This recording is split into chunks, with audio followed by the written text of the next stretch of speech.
Oh, so I for me checking some back on another day. Ah, I did. Tie me Obofour back to back. Me transfer me be man I ashishi obi ocha. Ajay eti assemble penipa, assemble penipa, assemble penipa. Tia Ajay Obofour be the prophet Erica Kwesentwi. Queen Vasti Foundation is you are saying. Ajabo nyabetu. Na enne nsama etwego ni nsama esina no de. Ye nyina ye nuaba da mo Appiah.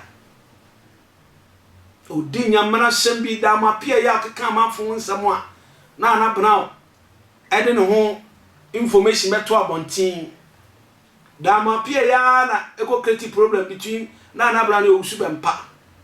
Inti da mo Appiah ya na keka trace bo ache ho nsame.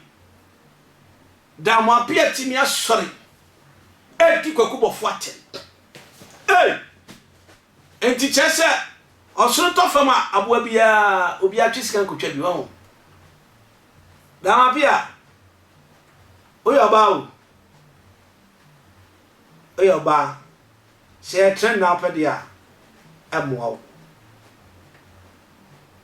o credibility ba fam kakra me Ebra me tell da mo Appiah the very day I saw you, Michelle 101.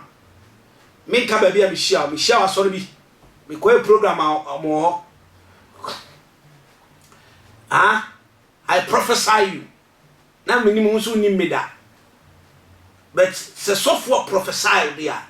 Ene nkasa ntia sofo bi. Enye wo ne church. Wo be church Reverend Obofour. Wo timiti Reverend Obofour any andi atem. Na andi na no ye o mami sa Obofour asuma ndi so me track o nti wo fa wo se sabi aburu sabi anyado Reverend Obofour ye sabi gay wo ye turumu mami da wa Appiah ye sisu ye hu uku da wo se be mate nche ka ma me di be mate mu wo ti Obofour atem se ne yere Wati abrochire sabi ohoro murafo to na obeda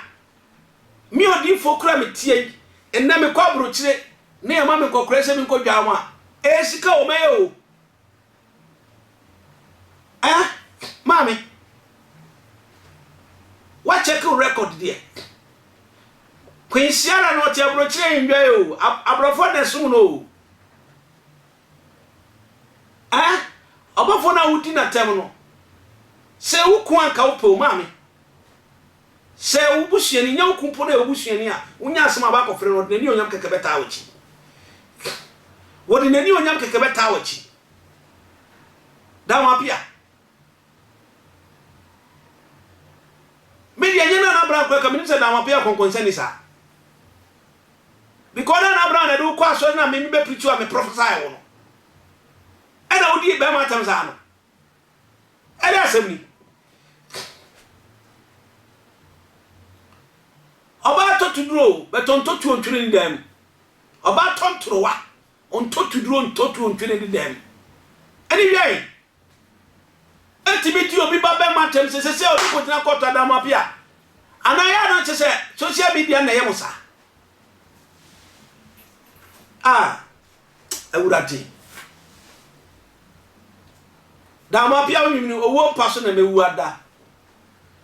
chesase ma wo kan kum kwakubofour sunsun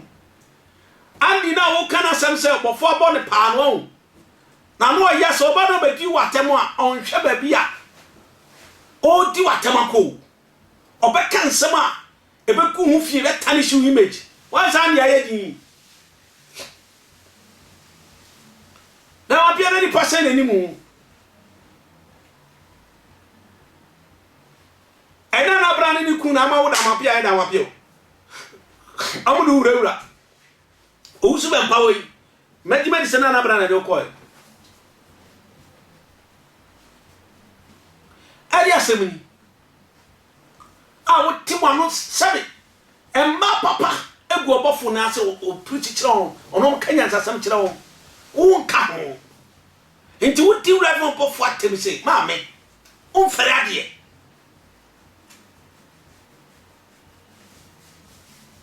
wafuru nyina ahyehyɛ na wodi di atem sɛ palati na wonu mo yenim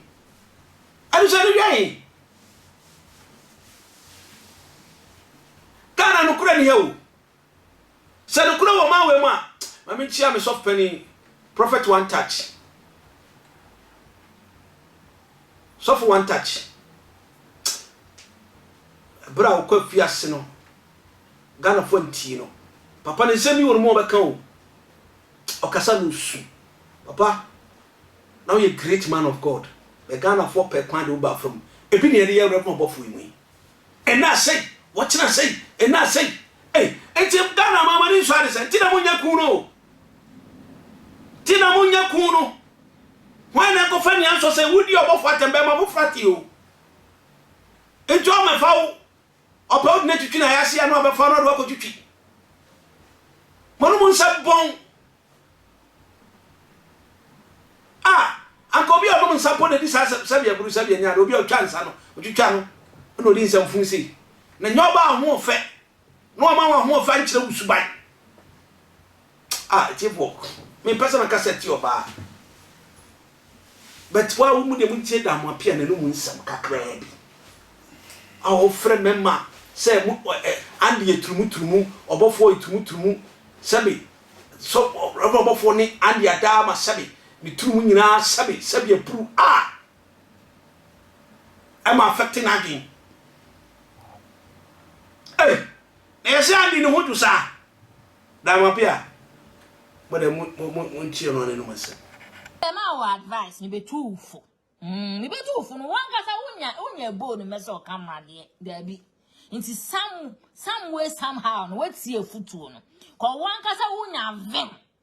sese na unya vim ahoache bi di sunglasses si weni be me kurasinii o she sunglasses on paso ebe tutu ayam piano unse nya sa vim ni me biem nti mi metim se advice ni de wetie but yes my advice na akukọ uzigizage makukọ oridiem ama we push boy na wudi ni true mu no gay boyfriend no boy na wudi ni true mama wudi ni true fit ni nkwala abre mama na affecting ni brains na tete na adwin mu huma no yes we push ni so medi me matter hey comfort am me atem ni de enya me hwe yo atem de enya me hwe me na mete ho no me atem de kra de me kire ne se ayi friend say basketball na me ya share net mu nti atem de aboa kwase azeze no enya me hwe because me ba ha maka cho say me anya atem de level comfort am way o docket page 1 ena me be dia kenkan ma we no so that's what warning level na me de ugina ko me nya ntinsi wo so wo da me decide say metiesi wo so wo de nka me so camera I'm telling you because wo jimi wo dodo wo chimi wo kroma do wo so kra na wo nya obia when wo sikani a wa ma na ira ko tena bro chere ye living tete mre wa fo binida comfort am way o sorry wo say Reverend Osu bempa mo bra Reverend Osu bempa na ire mo wari o mu nyina obi an ko tena America an ko titi bini o wa ma obi an ko tena bro chere so ko titi bini o comfort am way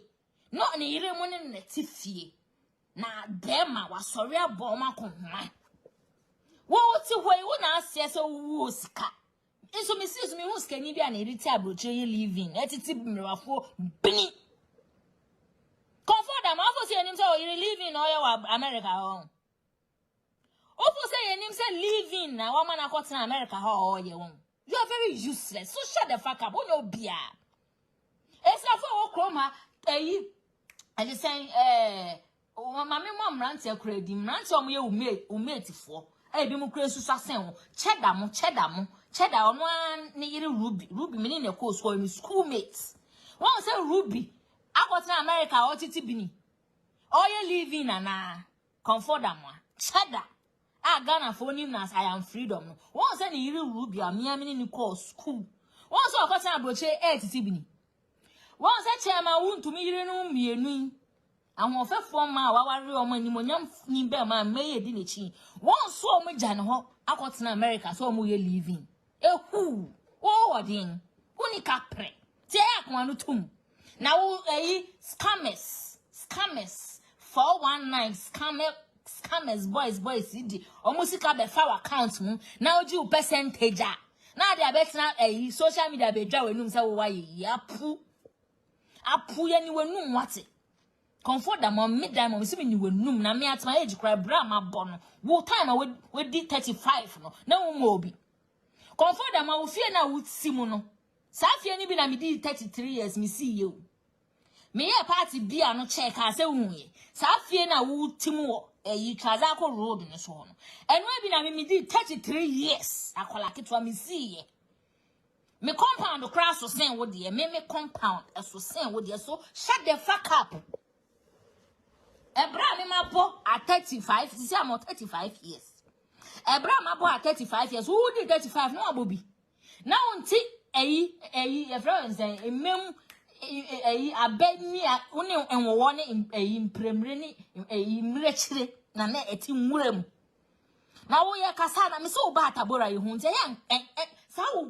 kwala na wo ye duom twum ndo mo me hu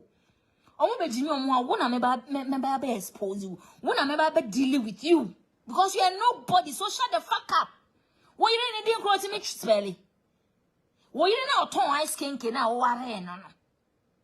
wa mana kwata America e living ni din kra no ti me spell first udu kotoka immigration card da wa na ese office sister edu immigration na asema ba o tu kwan na odu immigration na asema ba because secret on me intro see na control na so so no o ti me spell wo ja wo yiri we ho na okodi mmemme nana papa bempa ma me atamu ya boa wate wo ja wo yiri we ho monkey we ho okọ yi ni tiri nkwabu me bi oba madam fi fi otu ni we me hwe sister ni me yam hye me say nkrofo bi di nre me hwe sister ni mu no woni adre no difference okọ yi ni ti kwadre ni tiri nkwabu no comfort da masa me ken me boa be so camera wa wo hwe ni wo fi ana wo yam nhyew since na wo tu ete say a wo di nkwala wo hotel mo 500,000 because when we say wa ware adre onti mi ntro ni din aboa wo ja oyire we ho se e medi me matam aboa wate na oyire ne me nan dua kra sisi for mo nya ya ankompe on me nan dua kra sisi for me efe chen ni head to toe na wa ye oba piece so mo ya me kan se na wa pia sonson na diulem no bu ne ni dia wo no ekipu sa asesof metufu te ho ase na wante ho ase a enu guase be futa mo be fra awurade nshira no yo kase no peja sunsun no be da se bye bye.